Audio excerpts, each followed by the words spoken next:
Guarda che paesaggio.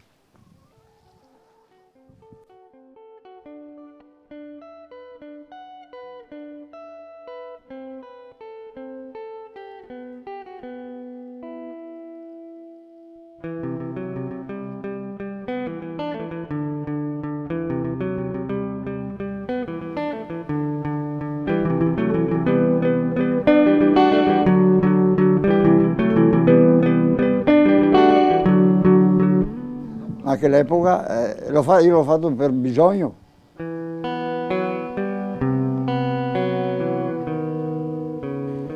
Credi di aver lavorato abbastanza? Immagina lei, tutta la vita. Escluso 10 anni che ho fatto, del 55 al 65 l'ho fatto in Svizzera. E l'ho fatta.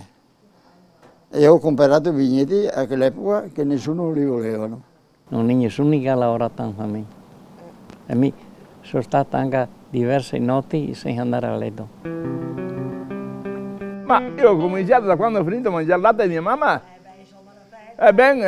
Sono andato a scuole elementari e poi ho sempre lavorato qui nei campi con mio papà e sempre avanti fino adesso. 74 anni compiuti. Diciamo che sui vigneti ho lavorato fin da piccolo perché mi ricordo con mio papà venivamo a fare i trattamenti, mi svegliavo alle 5, avevo penso 8-10 anni. Quindi... E adesso? Sono le 6 e poi bevo un caffè e poi vado in stalla. Ho finito la stalla, vado fuori per i campi, per i vigneti. Ma io per far ferie le avanzo tutte, ancora 74 anni. Non ho mai fatto ferie. L'unica ferie che ho fatto è stato da soldato del 65-66, 14 mesi e 5 giorni. L'unica ferie che ho fatto nella mia vita, che ho lavorato meno di tutti questi giorni. Sì, purtroppo. E l'ho fatto volentieri. Io taglio le viti. Sulla potatura, perché riesco ancora con queste mani qua, che, come sono, ma con la forbice, adesso che è automatica là, riesco a farlo. Le viti le ho tagliate tutte io, dopo un mio nipote le ha pulite, mio figlio le ha girate. Ho sempre avuto tanto lavoro qua. Sono stato il primo a Lubiana a prendere l'appunto della zanzara tigre. Era là, guarda, era giugno, ultimi di giugno, era un caldo da matti, era un petto nudo e braghe curte, era diventato nero. E poi sera ho cominciato a stare male, finché il giorno dietro mia moglie non era più a letto, di notte, l'una di notte, non era più a letto. E mi ha trovato intera morto. Com'era una giornata di lavoro? Si alzavano molto presto perché col fresco lavorano meglio, quindi c'era da tagliare, da sfalciare, chiaramente con la falce. A mezzogiorno c'erano le donne che partivano dai paesi e a piedi portavano con la sporta, la famosa sporta, portavano da mangiare agli uomini in collina.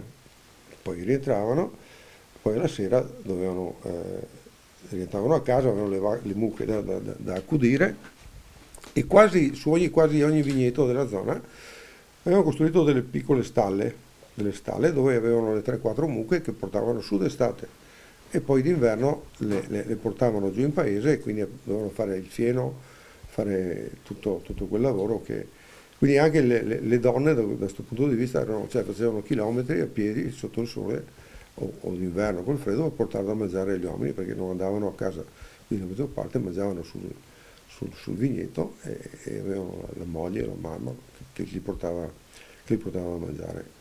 Anche all'inverno non basta che su per i vigneti andavamo nel bosco a far legna, mi sembrava di mangiarla su per i boschi, adesso non sono più capace di far così. Andavo nei boschi, sebbene che erano rapidi, scomodi, le tiravo giù, mi sembrava di mangiarle.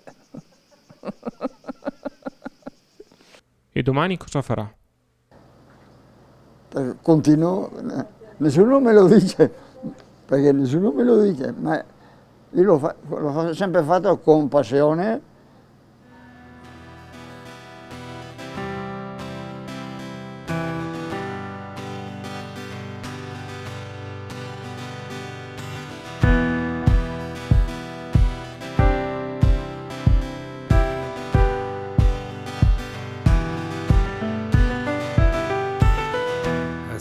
La che domanda a sta signora, a sto uomo, si ricorda quando è nato?